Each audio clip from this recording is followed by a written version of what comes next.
they shall arise. They shall arise. And they shall do right by themselves. And when that happens, we will become slaves.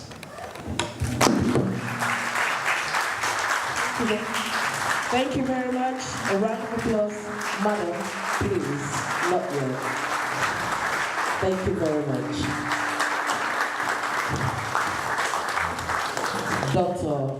Obiageli Ezekwesili, ladies and gentlemen, I have a brief interactive session with you before the next speaker comes on.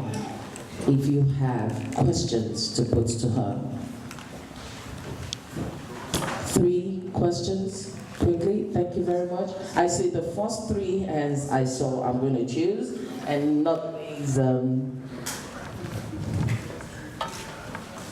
I'm going to allow 5, and the first 5 I saw I'm going to stick with. Okay. So, quickly. Good evening, ladies and gentlemen. My name is Mr. Gift Elway. I'm the coordinator for the Nigerian Rebel Coalition that are championing the Atiku Obi ticket in Europe. My good evening. Thank you very much for your speech. I've jotted so many points down. I don't know where to start to ask a question. But I just want to make one connection that goes to the heart of what you said. And that is the nexus between democracy, good governance, and development. And development, I mean, is by human development, not infrastructural development. And coincidentally, almost all the people you quoted are either Americans or Europeans, or Westerners. We are missing the point in Africa that this democracy in America and Europe is not meant for, we have not fashioned it out for ourselves. Because I'm still struggling to find a country, a functional democracy in the world that is not underpinned by a welfare system. Our people are living for nothing. No matter the good speeches, not even a madman dies of hunger. The poor man in the village don't get to understand this because his children need to pay school fees, hospital fees. Our government have no welfare system in place, not even 10,000 naira a month for the unemployed. And how can hungry people take part in democracy? I don't understand it. In Africa, there are only 3 countries that practices what we call the developmentalist democracy. That is Botswana, that's had over 8% growth for the past 40 years. Mauritius, and of course, of recent, Ethiopia. Because these democracies have got the people's welfare at the center of the system. We are just practicing democracy of political party and election. And people are hungry. You cannot stop vote buying. We cannot stop vote for that reason without the welfare system in place. So that people's school fees can be paid, health can be guaranteed, and at least certain amount of money for people who are vulnerable. That's the only way we can move to the next level. Thank you. Thank you very much, sir. Madam, what would you prefer? You take everything. Okay. Okay. Sorry. Mine just observe all protocol. My question is more like really saying to you that you've come a very long way, and as a woman, a Nigerian woman, a professional in my field, I envy you for coming up to want to become the president of a great nation like Nigeria. But let's not forget where we're coming from. A country which is filled with cultural, religion, and traditional fundamentals. So as a woman, do you think that at this particular point in time in Nigeria, and also given that this situation that we're in at the present time, this gathering, is all culturally based, and we believe one thing in culture, that a man is the head of the home. So in Nigeria, for example, do you think, like Nigeria Nigeria is prepared for a female president? And if you feel so, and it doesn't happen for you in 2019, what have you put in place to ensure that those women coming behind are able to break those barriers to become president of the Federal Republic of Nigeria? Thank you. Thank you. Let us make this as brief as possible, please. Who am I having next? To wrestle power from the cabals, from the people that have hijacked our country. You made an important point, which is that you cannot fight with a madman with a gun. Some of us, personally, in 2006, I was a senatorial aspirant, having gone from here under PDP. I couldn't face them. You also took us through the stages of political involvement of Nigeria. And after 1999, a lot of people, the wrong people, hijacked our country. And we need people like you to help us recover our country. How do you intend to fight these people and recover Nigeria? Thank you. After listening to that speech, I am once again inspired. But just to sequel to what he said, I've been in a number of gatherings of Nigerians, young people with qualifications and so many things upstairs. Sometimes all of us we want to do something like we want to come back to Nigeria to like help, be it politics or private sector, give back to that country that made us. But the thing is, the system is not such that allow people to come in. When you come back, they tell you there are structures. You don't have structures. You don't have base that you can't do anything. Just like you said, how do you intend if you get into power? How do you intend to make the system such that somebody can actually come back without having that structure to contribute to the development of the country? Secondly, you've said everything you said. It's often the way that when politics or when election is around the corner, so many people have something to good speeches to give us, so many things to deliver. But when they finally get into power or something, they don't really deliver as they promised, or they don't really deliver as their speeches sounded initially. And I believe most of these politicians, most people, just like yourself, you have good intention for the country. But if, by God's grace, you happen to get into power, I don't know what the problem is that person now get into there. Don't really, is it the political party? Is it following the party manifesto, or is it following, the person don't get to do what he or she wanted to do for the people? What is the problem? How do you get around that? You've made lovely comments here and kind of encourage us to join politics and come out and be a part of the nation building. Just in a nutshell, can you tell us what your roadmap is for Nigeria in the next 4 years and in the next 8 years, and what is your strategy to bring back this decayed country to a standard where we can be proud to identify with it? Thank you. Good evening, everybody. I stand on the existing protocols. My name is Alex Koka Ezemakam. Thank you very much, madam, for a very wonderful speech. I'm not going to take too much time. I have one or two questions.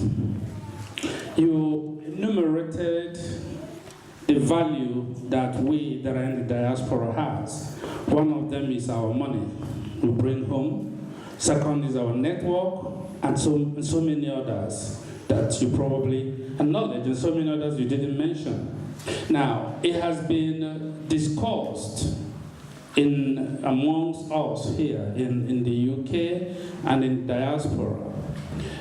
For us to have impact, for the political elite or the political, whatever term you want to use for them, to start recognizing the value of what we bring in, we have to have a right to vote. Every other country in the world, the Americans have it, the UK have it, every other country have it, but we do not. So whenever I have opportunity to speak to any politician, I always ask that question. During the last PD campaign that I was involved in with PDP, I raised that over with the former His Excellency Tafeda. I raised that personally, and I raised that as every single opportunity I have. Can you please, in a nutshell, tell us what plans do you have in place within your own party and in collaboration with others to ensure that we in the diaspora have that right to vote? Thank you very much. Thank you. I'm glad I allowed you to speak as the sixth person to ask the question. Go ahead, madam. Thank you. Well, thank you so very much. You know, when you give a speech and you hear questions, you can determine whether people were sleeping or they were awake when you were talking. I can say that this audience was awake when.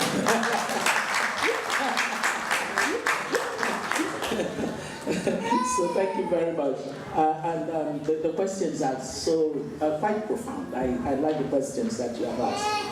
You're so correct about the nexus between democracy, governance, and development. And that's the point. Development is not a word. It is in the material improvement in the lives of the people. So I was talking about that. So your issue is that democracy is Western in its definition, and that the democracy that would help us develop is developmental democracy. Well, I can tell you that in many ways, what most of African countries have pretended to practice in the many years of democratization has been developmental democracy. And they have practiced it in the breach. What has happened is that the political class of Africa ends up pocketizing the nation state. You understand what it means to pocketize? So, rather than it be that the government, properly so-called, functions for the benefit of the people, what happens is that the few who find themselves in positions of authority simply privatize the nation state unto themselves. So that cannot deliver developmental democracy. A few of the countries that you mentioned, I know Botswana very well, because as you know, one who has had to advise leaders on the continent concerning their economies, I can tell the story of each of the 48 countries in Africa that I've had to work with. And the thing with Botswana was that this was a country that had only 2% of Botswana's budget in the 60s when they attained independence was being funded by the Botswana people. The other 98 came from developmental assistance, as in aid, until they struck the fortune of finding diamonds. And when they found diamonds, what changed the course of their history was the quality of the leadership that gathered the people and said, this thing that we have found must not be the end of us. So they built what we call the political consensus driven by the elite, which is what we call elite consensus. So Botswana started off with elite consensus. Have you ever heard of the Nigerian elite consensus? No, there is an elite consensus. It's what I described to you. It's a consensus for them. Yes, for themselves. So they had theirs. So part of that consensus translated in the nature of political and economic institutions and policies that they agreed that Botswana must have. And it translated to something. Botswana is the only African country that bucked the trend of what we call resource scarce. So developmental state, that's what our people said they were doing. What do you think? the government being at the commanding height of the economy meant. It was developmental state. But it was practiced in the breach. That is why, for me, we must understand that anybody who is going to do right by us in the development of our country today has to be someone who is speaking correct economic policy to us. Not a bunch of fellows who are telling us that it is good for government to control everything. Their definition of government is they and their friends. We must allow the market. The market must function. A certain country that is the epitome of the developmental state is called China. But it understood that it had to allow the markets, the market principle, to drive the process of economic development. That is how come China, as miserably poor as we were in the 60s, today China is a $14 trillion economy. $14 trillion.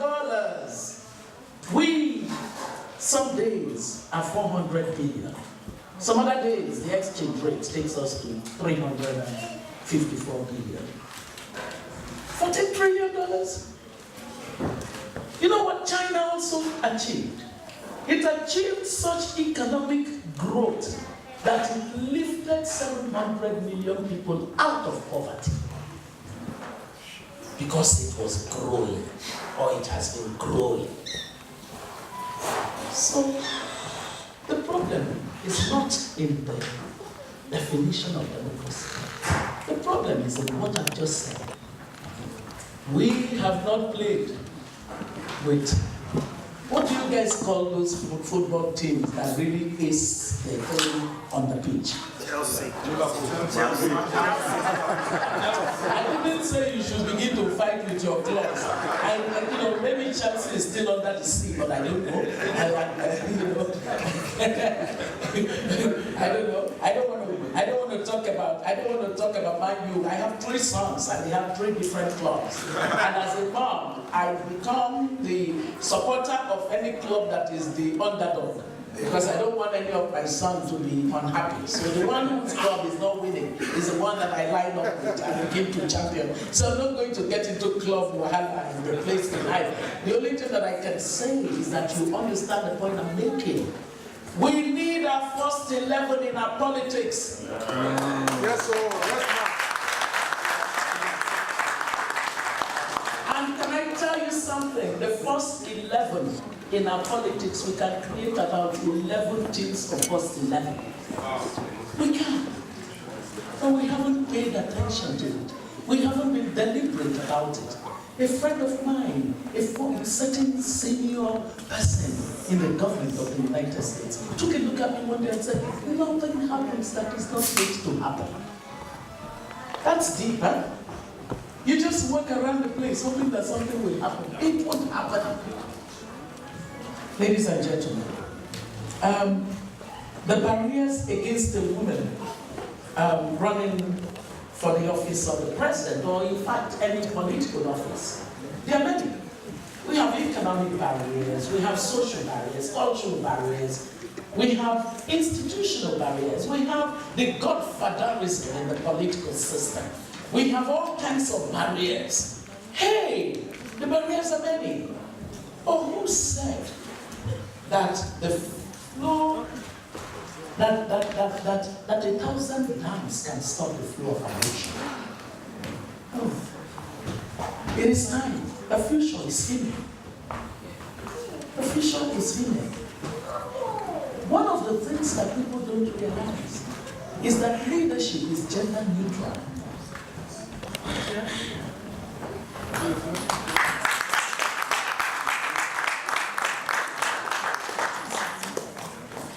You're in trouble, and I have the capacity to solve it.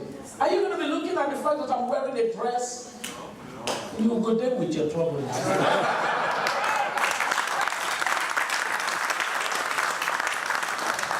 Leadership is gender neutral. We have seen it. Women have broken grounds. In fact, there was a study of the different countries where women led, they could only find like 1 or 2 instances where the women failed in their leadership of countries. A study was done. So it is time, my dear sister. I don't look at, when people say the first female president of Nigeria, I say no. I shall be the president who happens to be a woman. That's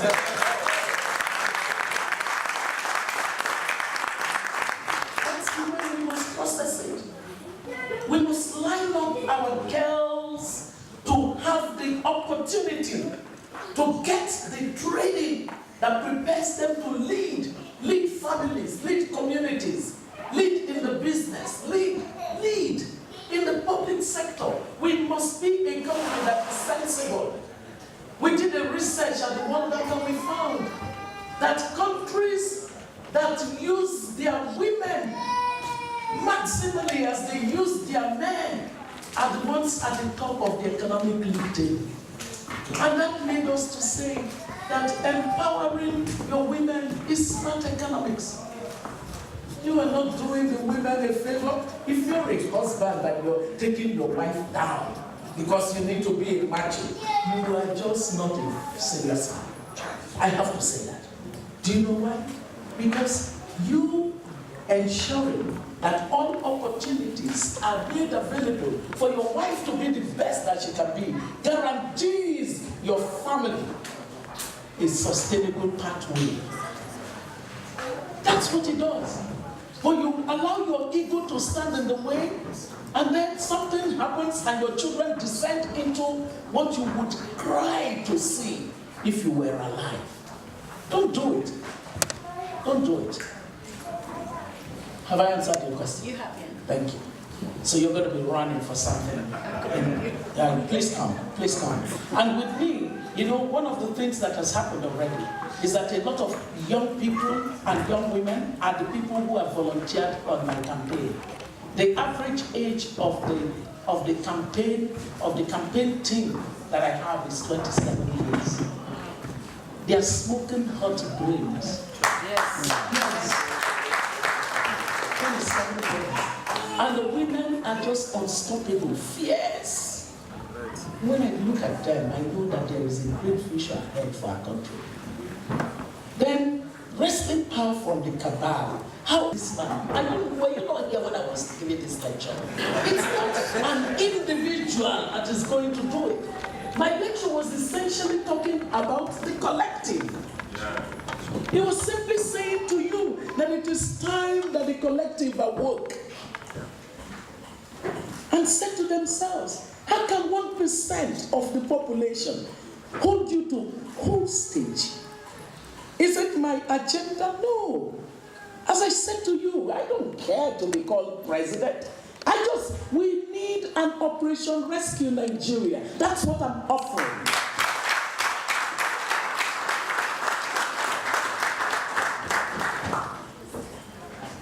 So it's us. When people ask me, what chances do you think you have? I say to them that I am not running alone. We're all running together. I am the candidate of the Nigerian people. My opponents are candidates of their political class. There is a lot to be said for that distinguishing factor of who you represent. Number 4, how are you going to reform the system and the structure so that you don't end up making fancy speeches and then when you have the power conferred on you to deliver on them, then something stands in the way? Well, I am the only candidate that's actually running on very consistent record of delivery on the responsibilities that I was trusted with.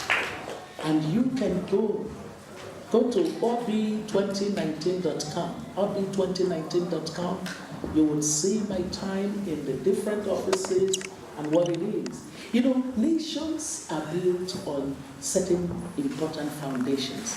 Every single reform that I did in government was codified, resulted in the emergence of institutions of one kind or the other.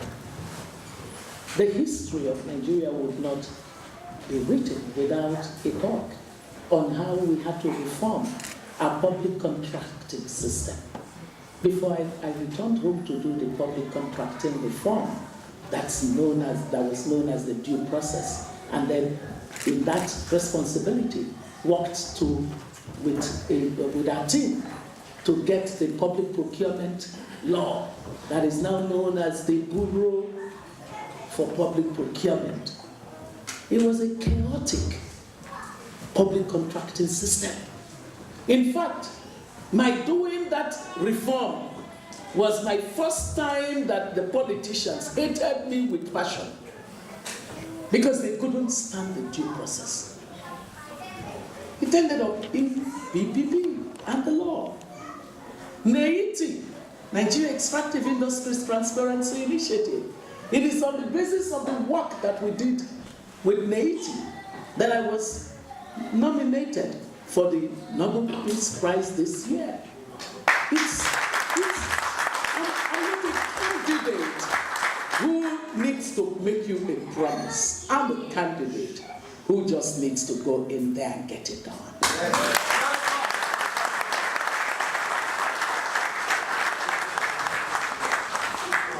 So don't worry about a disconnect.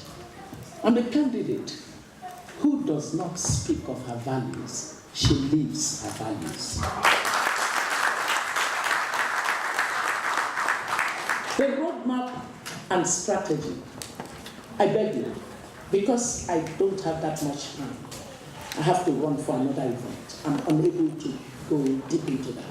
But just for you to know that the economic foundation of the vision that we have is exactly what I said